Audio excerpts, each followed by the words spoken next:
بسم اللہ الرحمن الرحیم۔ محترم ناظرین و سامعین کرام، السلام علیکم ورحمۃ اللہ وبرکاتہ۔ وضو کرنے والے کو چاہیے کہ وضو کرتے وقت قبلہ کی طرف منہ کر کے کسی اونچی جگہ بیٹھے اور وضو شروع کرتے وقت بسم اللہ کہے۔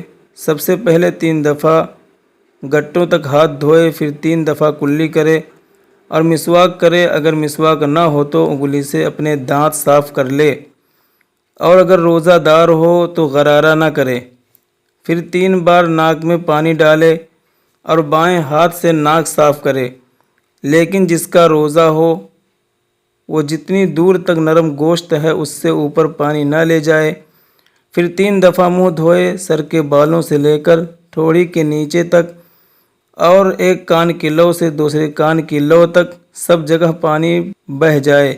پھر 3 بار داہنا ہاتھ کوہنی سمیت دھوئے، پھر بایاں ہاتھ کوہنی سمیت 3 دفعہ دھوئے، اور ایک ہاتھ کی انگلیوں کو دوسرے ہاتھ کی انگلیوں میں ڈال کر خلال کرے، اور انگوٹھی، چھلا وغیرہ جو کچھ ہاتھ میں پہنے ہو ہلا لے۔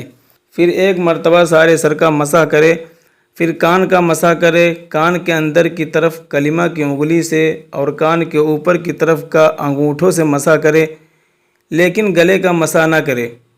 کان کے مسح کے لیے نیا پانی لینے کی ضرورت نہیں ہے۔ سر کے مسح سے جو بچا ہوا پانی ہاتھ میں لگا ہے وہی کافی ہے۔ اور 3 بار داہنا پاؤں ٹخنوں سمیت دھوئے، پھر بایاں پاؤں ٹخنوں سمیت 3 دفعہ دھوئے، اور بائیں ہاتھ کی چھگلیاں سے پیر کی انگلیوں کا خلال کرے۔ پیر کی داہنی چھگلیاں سے شروع کرے اور بائیں چھگلیاں پر ختم کرے۔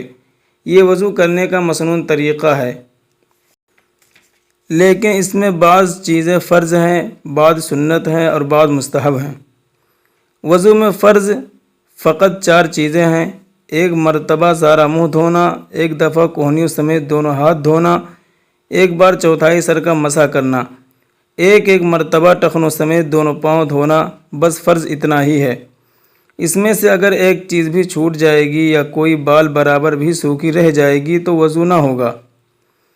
پہلے گٹوں تک دونوں ہاتھ دھونا، بسم اللہ کہنا، کلی کرنا، ناک میں پانی ڈالنا، مسواک کرنا، سارے سر کا مسح کرنا، ہر عضو کو 3 مرتبہ دھونا، کانوں کا مسح کرنا، ہاتھ اور پیر کی انگلیوں کا خلال کرنا، یہ سب باتیں سنت ہیں، اور ان کے سوا اور جو باتیں ہیں سب مستحب ہیں۔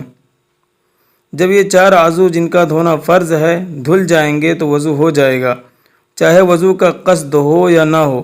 جیسے کوئی نہاتے وقت سارے جسم پر پانی بہائے اور وضو نہ کرے، یا حوض میں گر پڑے، یا پانی برستے میں باہر کھڑا ہو جائے اور وضو کے یہ اعضاء دھل جائیں تو وضو ہو جائے گا، لیکن ثواب وضو کا نہ ملے گا۔ سنت یہی ہے کہ اسی طرح وضو کرے جس طرح ہم نے اوپر بیان کیا ہے۔ اور اگر کوئی الٹا وضو کر لے کہ پہلے پاؤں دھو ڈالے، پھر مسح کرے، پھر دونوں ہاتھ دھوئے، پھر منہ دھوئے، اور کسی طرح الٹ پلٹ کر کے وضو کرے تو بھی وضو ہو جاتا ہے، لیکن سنت کے موافق وضو نہیں ہوتا اور گناہ کا خوف ہے۔ اسی طرح اگر بایاں ہاتھ یا بایاں پاؤں پہلے دھویا تب بھی وضو ہو گیا، لیکن مستحب کے خلاف ہے۔ ایک عضو کو دھو کر دوسرے عضو کو دھونے میں اتنی دیر نہ لگائے کہ پہلا عضو خشک ہو جائے، بلکہ اس کے خشک ہونے سے پہلے دوسرا عضو دھو ڈالے۔ ہر عضو کو دھوتے وقت یہ بھی سنت ہے کہ اس پر ہاتھ پھیر لے تاکہ کوئی جگہ خشک نہ رہے۔ منہ دھونے کے بعد داڑھی کا 2-3 بار خلال کرے۔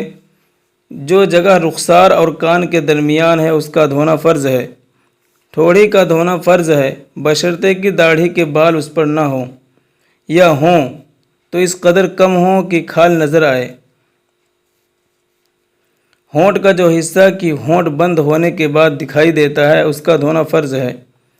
داڑھی یا مونچھ یا بھویں اگر اس قدر ہوں کہ کھال نظر نہ آئے تو اس کھال کا دھونا جو چھپی ہوئی ہے فرض نہیں ہے، بلکہ بالوں پر سے پانی بہا دینا کافی ہے۔ بھویں یا داڑھی یا مونچھ اس قدر گھنی ہوں کہ اس کے نیچے کی جلد چھپ جائے اور نظر نہ آئے تو ایسی صورت میں اس قدر بالوں کا دھونا واجب ہے جو حد چہرے کے اندر ہوں۔ باقی جو بال حد مذکورہ سے آگے بڑھ گئے ہوں ان کا دھونا واجب نہیں۔ وقت سے پہلے ہی وضو کرنا مستحب ہے۔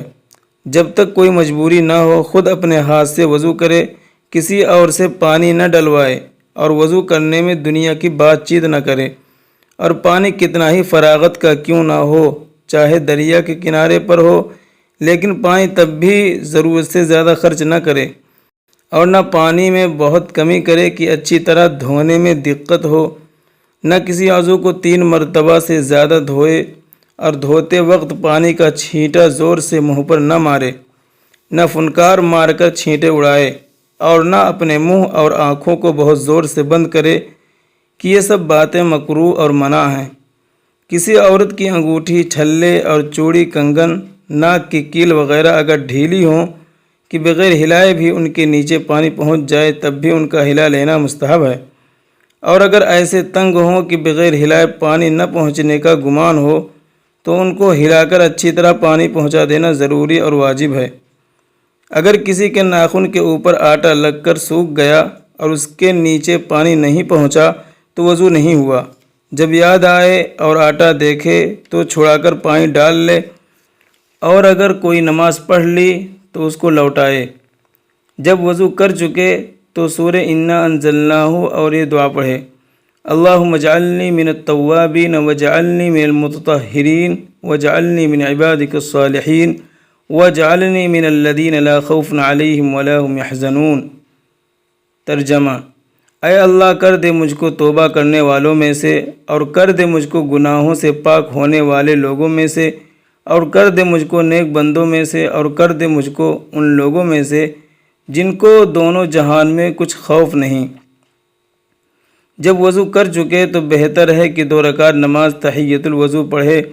حدیث شریف میں اس کا بڑا ثواب آیا ہے۔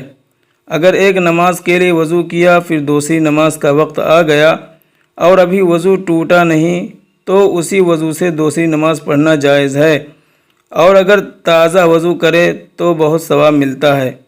جب ایک دفعہ وضو کر لیا اور ابھی وہ ٹوٹا نہیں تو جب تک اس وضو سے کوئی عبادت نہ کر لے اس وقت تک دوسرا وضو کرنا مکروہ اور منع ہے۔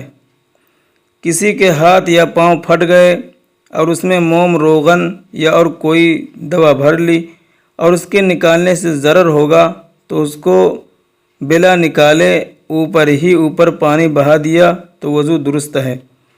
وضو کرتے وقت ایڑی پر یا کسی اور جگہ پانی نہیں پہنچا اور جب پورا وضو ہو چکا تب معلوم ہوا کہ فلاں جگہ سوکھی ہے تو وہاں پر فقط ہاتھ پھیر لینا کافی نہیں ہے بلکہ پانی بہانا ضروری ہے۔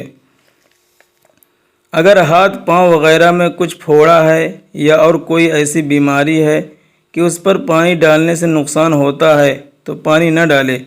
وضو کرتے وقت صرف بھیگا ہوا ہاتھ پھیر لے، اس کو مسح کہتے ہیں، اور اگر یہ بھی نقصان دہ ہو تو ہاتھ بھی نہ پھیرے، اتنی جگہ چھوڑ دے۔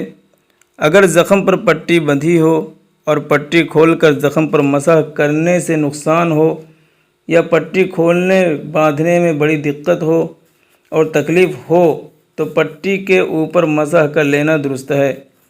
ہڈی کے ٹوٹ جانے کے وقت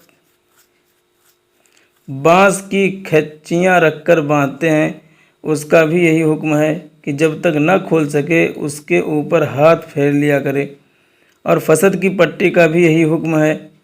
اور پٹی وغیرہ میں بہتر تو یہ ہے کہ ساری پر مسح کرے، اور اگر ساری پر نہ کرے بلکہ آدھی سے زائد پر کرے تو بھی جائز ہے، اگر آدھی یا آدھی سے کم پر کرے تو جائز نہیں۔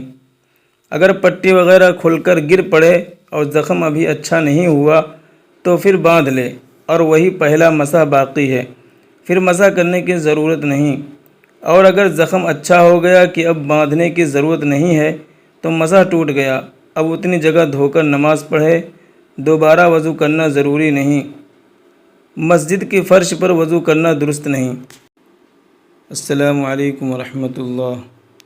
اگر ویڈیو پسند آئے تو لائک اور چینل کو سبسکرائب کیجیے اور اپنے دوستوں میں شیئر کیجیے، کیونکہ اگر کوئی شخص دین کی کوئی بات کسی تک پہنچاتا ہے تو جب تک اس کی بات پر عمل کیا جاتا ہے تو اس کو ثواب ملتا رہتا ہے۔